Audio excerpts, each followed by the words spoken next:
listen to any newscast right now, and they're going to say how much we all should hate each other.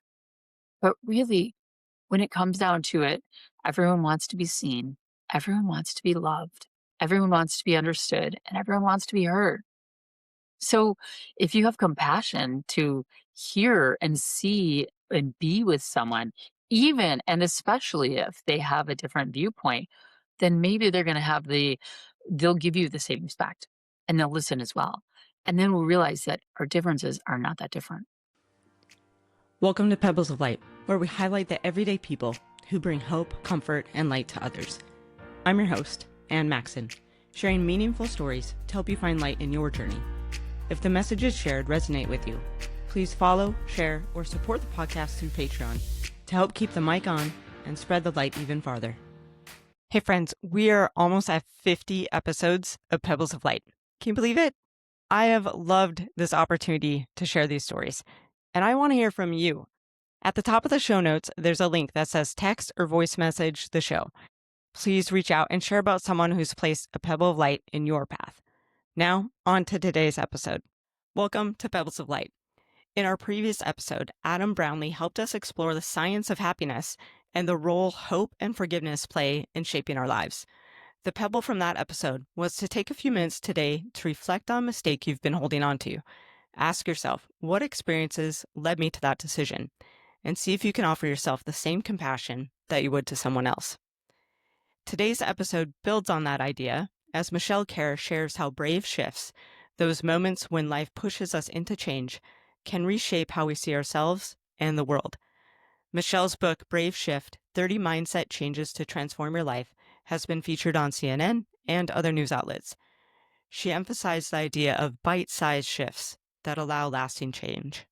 Let's get into it. In a world focused on outcomes, today's guest, Michele Kehrer, invites us to notice the inner work happening along the way. Michele shares how detours can deepen identity and spark lasting transformation. Michele, thanks so much for being here. Please take a moment to introduce yourself. My pleasure, Anne. Whoa, what fun. So, yeah, I've been an entrepreneur my whole life and had a physical therapy practice downtown Chicago that I successfully sold. And then I moved to Florida. So it's sunny and wonderful here. And I have my cute dog. Yeah. And then I wrote a book called Brave Shift. And it's all about my journey through life and little shift moves to like change your habits and change your mind and really reframe where you are in the world instead of looking at things as obstacles to look at them more as opportunities. I love that thought of the obstacles and opportunities and the idea of we never really lose. If we learn something, you never lose. There's always an opportunity to gain something from everything that we do. So I love the title Brave Shift. And I was curious, what role in your mind does bravery play in shifting our mindsets? Well, it depends. It depends on like a lot of times you're going into the unknown. You know, change is the only thing that's really constant in our life, and most people fear change. Well, it's kind of tough because it's going to happen whether you like it or not. But when you think you're pulled to do something, you think you need to move in a direction, but it's changing what you're doing every single day. It takes some bravery. It takes some, gumption to get up and go, okay, I'm going to abandon the here and now to really see what can my life really be like. And so what do you think is often those things that cause us to resist those changes that we know are good for us? But I guess it's probably just being comfortable in the comfortable and not wanting to be uncomfortable. But what are ways to kind of overcome that? Yeah, it's all too many people like stay in a bad job or a bad relationship or a bad whatever because they know what's there. They know where the bugaboos are. They know where the upsets are. They know what to avoid or what to not avoid. And but then when they really sit quietly in their heart, they realize that life is supposed to be so much better. Like so much better. Get out of the unhappy known and into the unknown. And what did you learn as a physical therapist? So I've had to do physical therapy a few times in my life. I've blown up both my ACLs playing tennis. And I feel like some of these ideas tie in with physical therapy. That idea of, oh, I'm fine with just this range of motion, but the need to move forward. So what did you learn in your practice as a physical therapist that you were able to apply in these mindset shifts in your book? Yeah, so I had a pretty unique physical therapy practice, and we specialized in dizziness and balance disorders. And what that means is my patients would be going along perfectly fine, and then something would happen. They would just wake up, and their world was actually spinning, and everything changed. And of course, the immediate panic of, okay, I feel like I'm going to die, and then they're not. But what do I do? And then as they're making that change to get better, it also is like almost an opening to say, well, what in my life was I not happy with? And where could I be even happier? What could I do better? And because, dizziness is just unbalance. So unbalance in your life can manifest an unbalance in your body. Mhm. And then for you, you've had a few different things come into your life out of nowhere that have caused you to make some changes as well. Can you share a little bit about those? Sure. Yeah. I've had the opportunity to have beaten cancer 4 times. And each one of those came with a different lesson and a different shift. And that's really where the book kind of started, where people would be like, wow, I really admire how you've handled life with grace and you've handled these big challenges with grace. Like, write that down so people then you can help people. But it really was like, well, thing is, like we were talking about too, unbalance in your life manifests as unbalance in your body. Dis-ease in your life often is dis-ease in your body. Taking the time to go, this is more than just physical. There's the parts of dis-ease is there's the physical health, the mental health, the emotional health, the spiritual health, which I know you're big into. And like, where in my life am I not in alignment?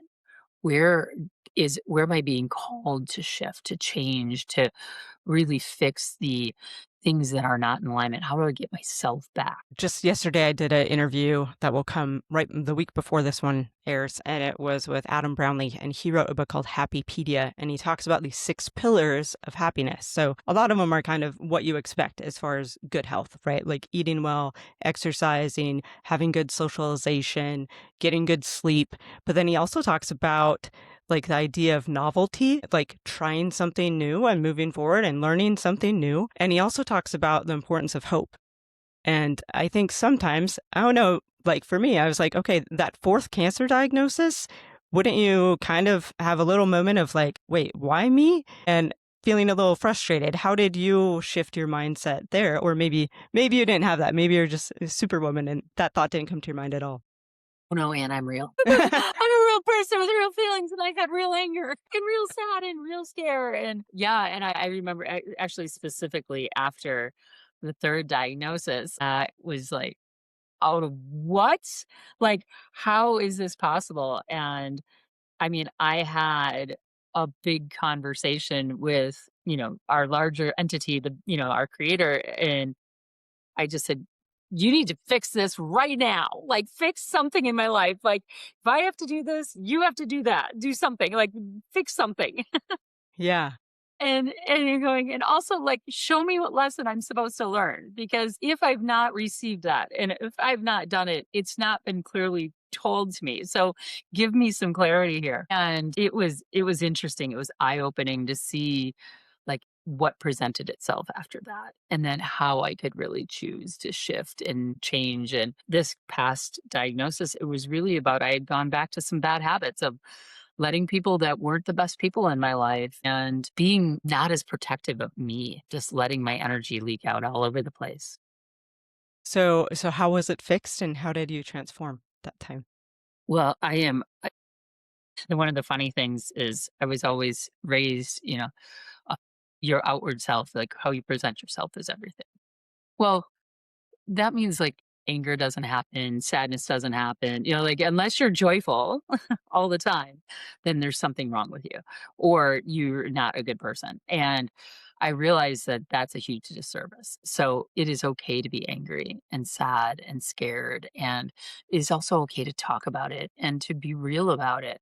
And if you and I are in relationship with each other and something happens, that I can be fully angry, but not make it a personal attack at you, with you, whatever. And I just get to express it, because if I don't express my feelings, they get stuck inside.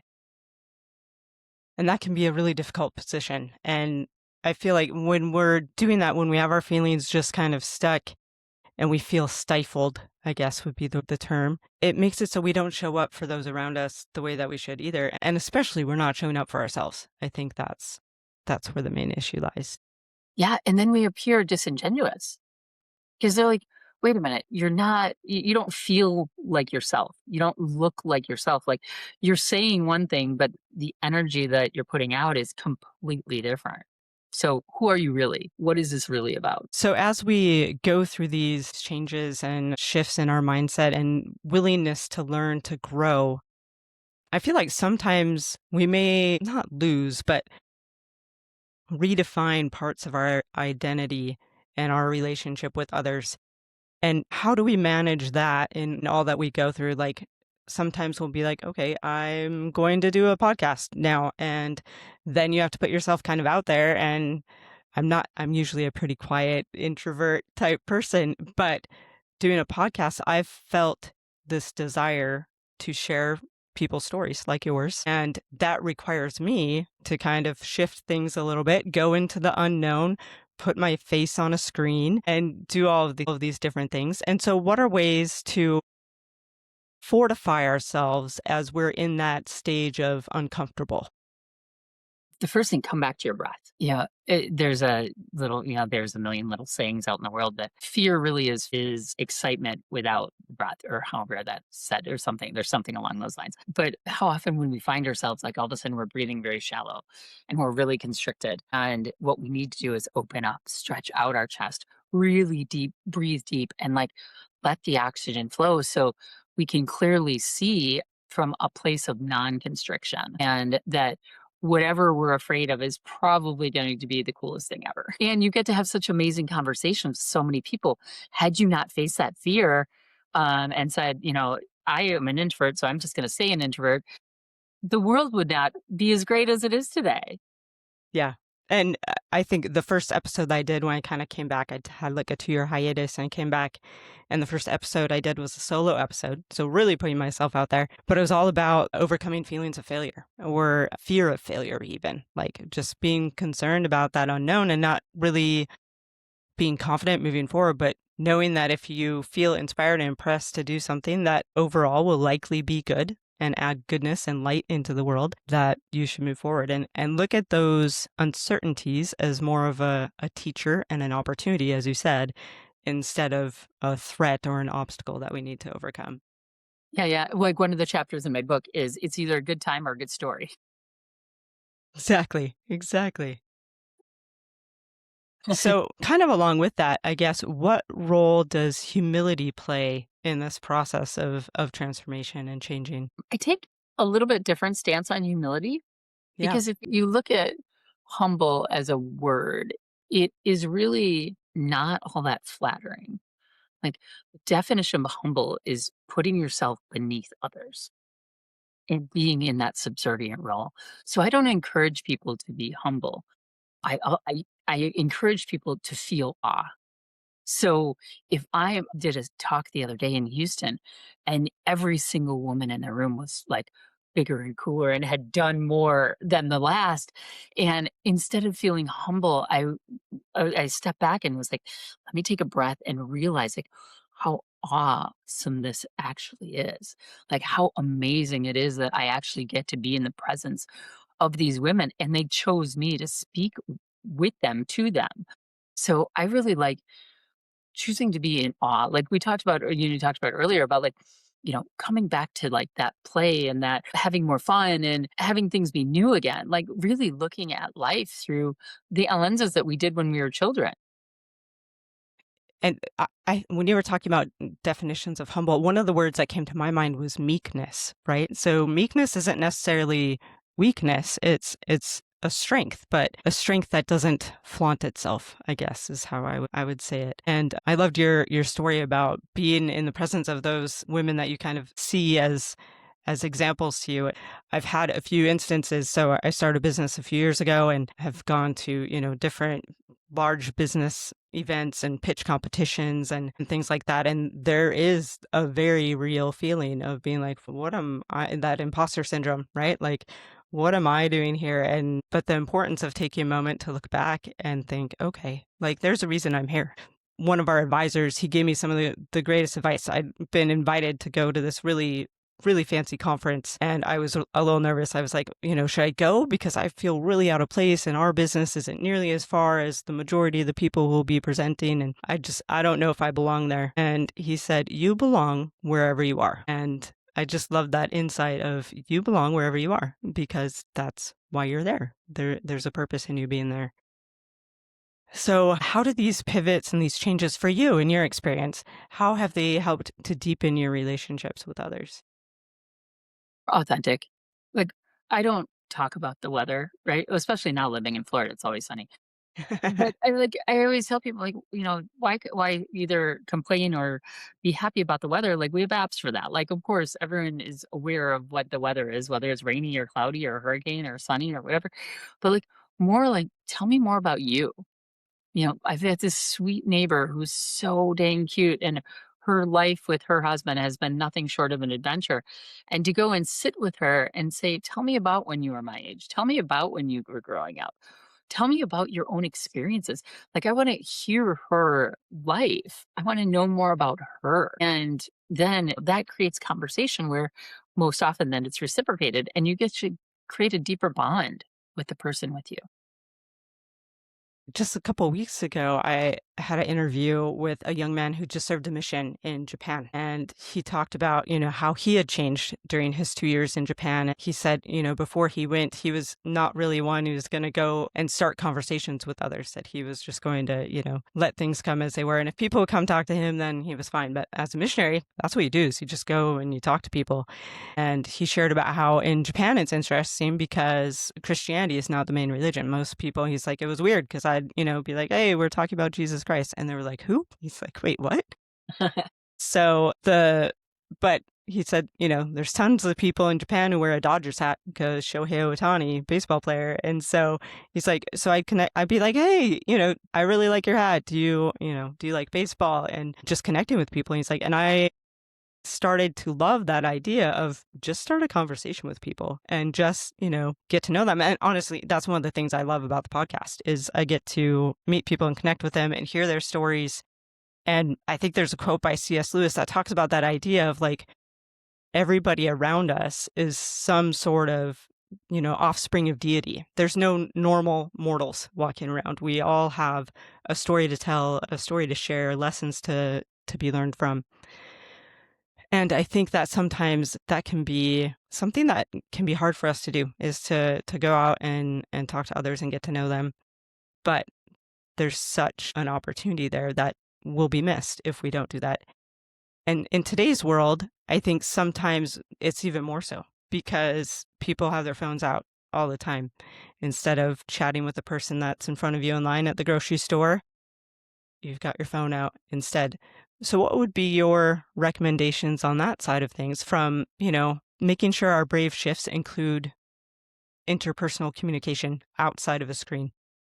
Yeah, leave the screen at home. Like, that's such a great thing. And I absolutely love like the talk about just starting conversations because we're so much more alike than the media would like us to portray, right? You listen to any newscast right now, and they're going to say how much we all should hate each other. But really, when it comes down to it, everyone wants to be seen, everyone wants to be loved, everyone wants to be understood, and everyone wants to be heard. So if you have compassion to hear and see and be with someone, even and especially if they have a different viewpoint, then maybe they'll give you the same respect and they'll listen as well. And then we'll realize that our differences are not that different. Like that a lot of this is just puppets trying to create dissension when it's not the reality. Yeah. But it takes the time to stop listening to all those voices telling you it should be divided and taking time to go talk to somebody who maybe is different from you. But I've always found, situations where I'll talk to somebody and their perspective or something is very different from mine. But if you sit down and you talk to them, then you're able to really kind of gain that common ground and recognize the importance of hanging on to that common ground when you may disagree on certain things, but also there is a commonality and a connection. Yeah, and respect the disagreement. Walk different shoes, My view was, of the world comes from a blue collar family where my dad walked back and forth to work for many, many years and earned his keep and worked his way up and more hard work, right? Now I'm gonna have a different viewpoint than someone who didn't have that as their reality. And I had a mentor one time who would always say, listen for your own value. So if you're ever in a conversation and you find yourself checking out or you're watching a program or whatever, and you're just like, oh, this is not for me, that's probably when you really would benefit from leaning in and listening more, listening for your own value. How is this for me? Why is this conversation happening in front of me right now? Do you have any examples of that you've experienced? Yeah, it was so interesting. I had a couple friends come and stay with me a couple weeks back, and one of them I knew very well, and the other one was just her friend that she came along. And when they came in, the woman was like, I could tell from a mile away we had very very different political views and very different ways of expressing those views, and so it would have been easy to just avoid all those topics, or I could actually be curious. Tell me more. How did you come up with that?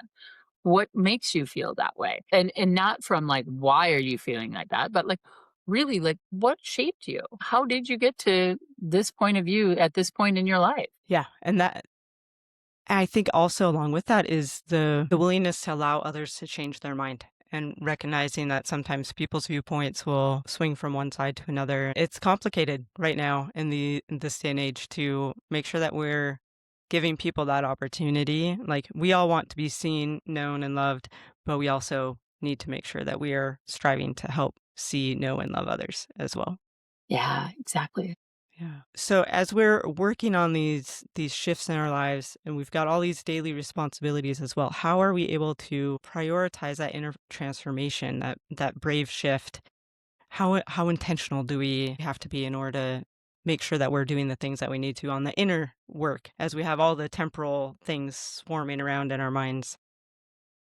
Yeah. Well, one of the things that, it's like 30 mindset changes to transform your life.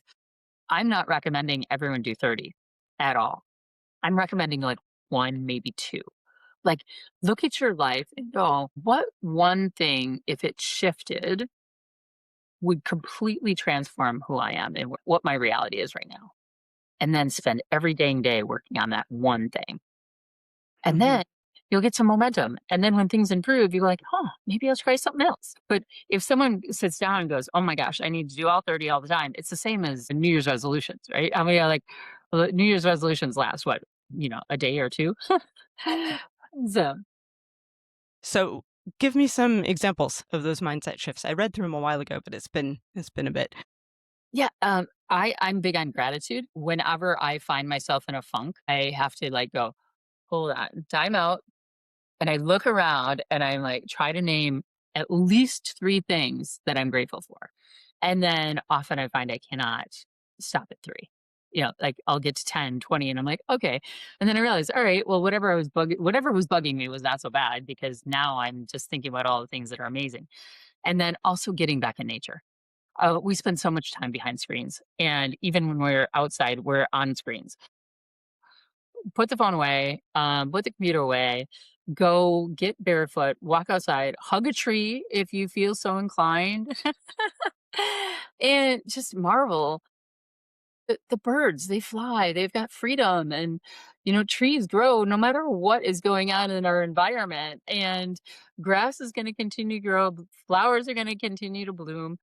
And the problems that we have are so very temporary. I love that thought. I'm a big advocate of the need to get outside and quiet. You don't have to listen to a podcast. You don't even have to listen to my podcast. Just go on a walk and don't listen to anything. Just enjoy being in nature. I did an interview a couple of years ago now with someone who talked about the importance of having a sit spot. So a spot to just go and sit. And it was kind of her usual, she would go to a particular spot frequently as just kind of her place to go and think about things. And you're from Wisconsin, is that right? Yep. Yep. Yep. Okay.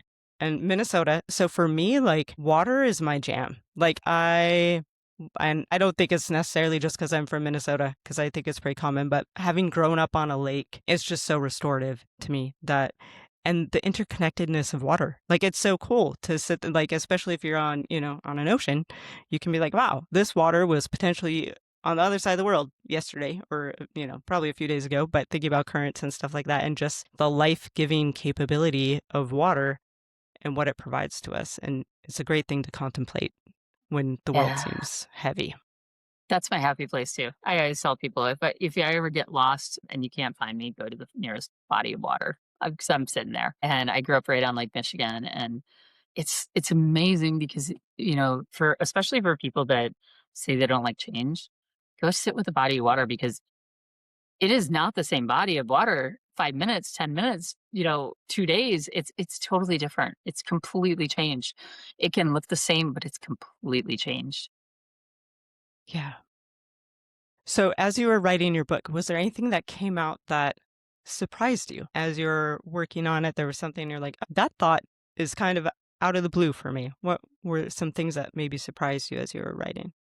Well, this was like a no holds barred kind of book. I shared the good, the bad, the ugly, the tragic. And I didn't realize once it's written how many edits you actually have to go through to get it to market. And so I had the privilege of reliving those hard things over and over and over Yeah. again.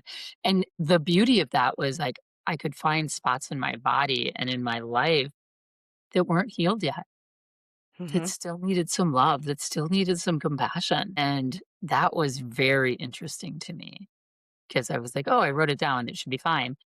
And I was like, "No." Like, I wrote it down, but I didn't actually feel it, and I didn't actually heal it. I just did a interview a couple days ago with a gentleman who wrote a book called Hiding from the School Bus. And he talks about how he was kind of unschooled, homeschooled growing up, and his parents would want him to hide if the school bus came because they wouldn't want the school bus to have him go to school because they didn't trust the schooling system. And he has gone on, he's now a very successful businessman and entrepreneur and felt the need to write this book.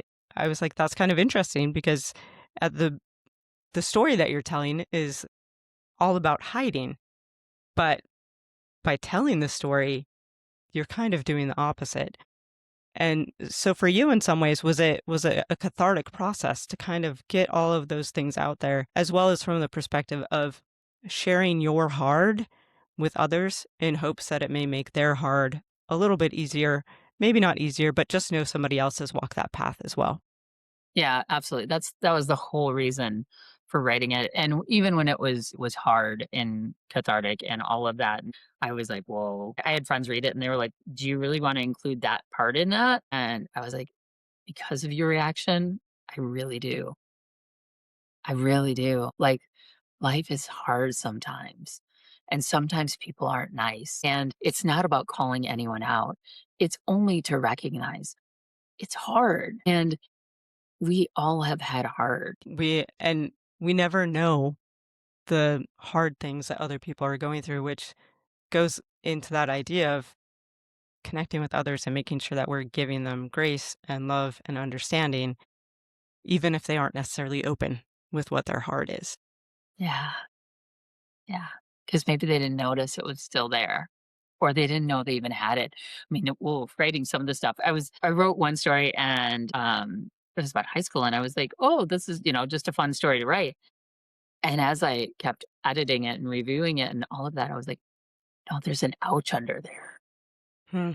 And I had never slowed down to see where some of my ouches actually lived. Yeah.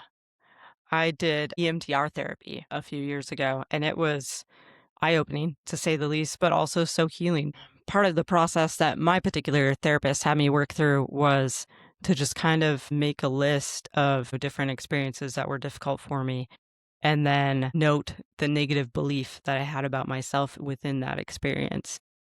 And I think I had to write like which experience I had that negative belief the hardest, the most intense, and also when was the earliest in my life that I'd had that experience.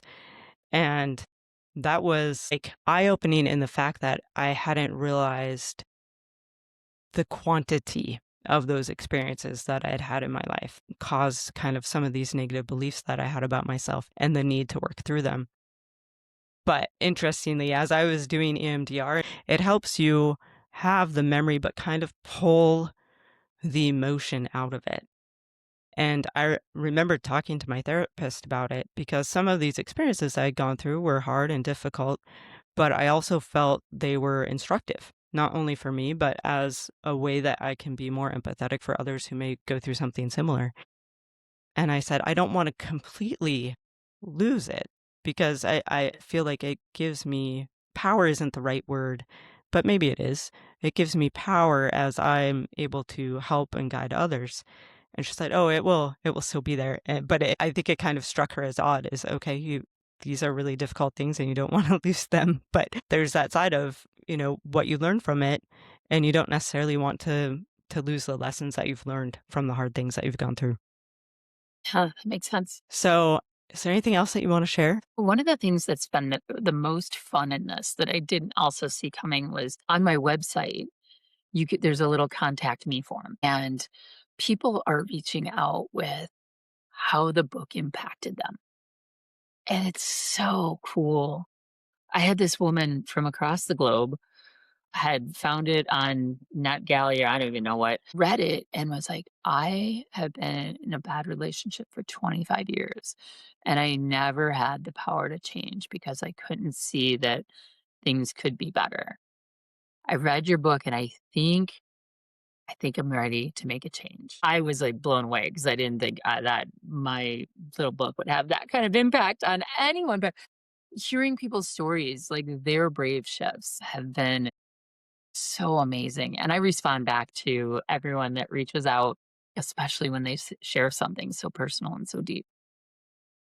It's amazing. Congratulations. I Thanks. love that.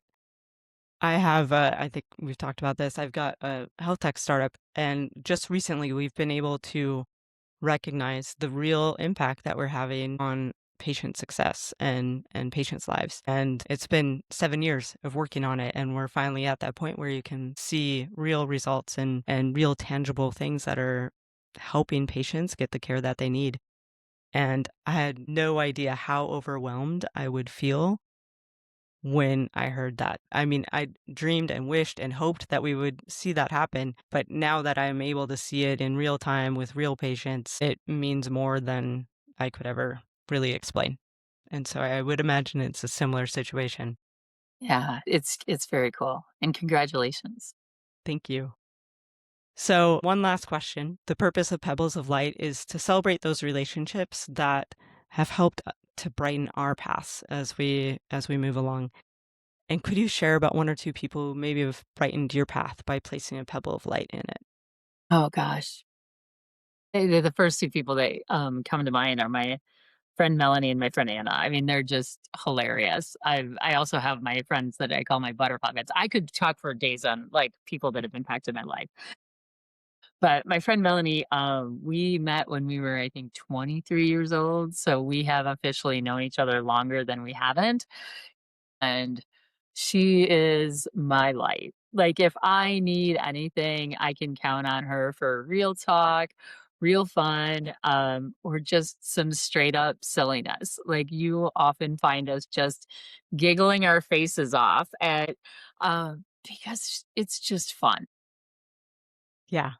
I call those friends the no backstory friend, where you don't have to tell them the backstory. You can just call and be like, this is happening. And they immediately just get it. And they know how to help, not how to fix it, but they know how to help. They know what you need. If it's a listening ear, a shoulder to cry on, some ridiculous song that was popular when you were in college. That's kind of like my college friends. Like she'll text me and she'll be like, I'm having an Everclear the band, not the beverage, an Everclear kind of day. And then I just know, right? I know what's going on. Where can people find out more about you? Where can they find the book? My website is great. So it's just my name, Michele Kehrer, which of course seems easy, but it's Michelle with one L and Kehrer. And on there, the contact me form is amazing. And I'm also on all the social medias and stuff like that. But I love, love, love getting emails from people. Awesome. And you respond so people know they can go and fill that out. Awesome. And I'll put links to all those things in the show notes. But thank you again so much for being here. Oh, thank you, Anne. This has been such a pleasure. As we close today's conversation with Michele Kehrer, we're reminded that transformation rarely happens all at once. Often it begins with a small shift, one brave step into the unknown, one honest conversation, or one moment of gratitude that changes the direction of our thoughts. The pebble for this episode is to take a moment today to identify one small mindset shift that could improve your life. Just one, then spend the next week intentionally practicing it. I'm going to repeat that. Just pick one. If you need help getting started, you can get some ideas from the sample of Michelle's book on Amazon. The link is in the show notes. If you'd like to learn more about Michele and her book, be sure to check those show notes where you'll also find ways to contact her. There are also links there to be able to support Pebbles of Light through Patreon and Buzzsprout. And as always, thank you so much for being part of this community. Thank you for tuning in. My hope is that something helped you feel seen, encouraged, or inspired to bring light to someone else. If a name or moment stood out, don't let it pass. Reach out, express gratitude, or take that next step. You can connect with me anytime on socials at Pebbles of Light or at Maxson.com. If this episode was meaningful for you, please follow the show, rate or review, and share it with someone who might need a lift today. And if you want to go a step farther, you can support the show on Patreon. See you next time.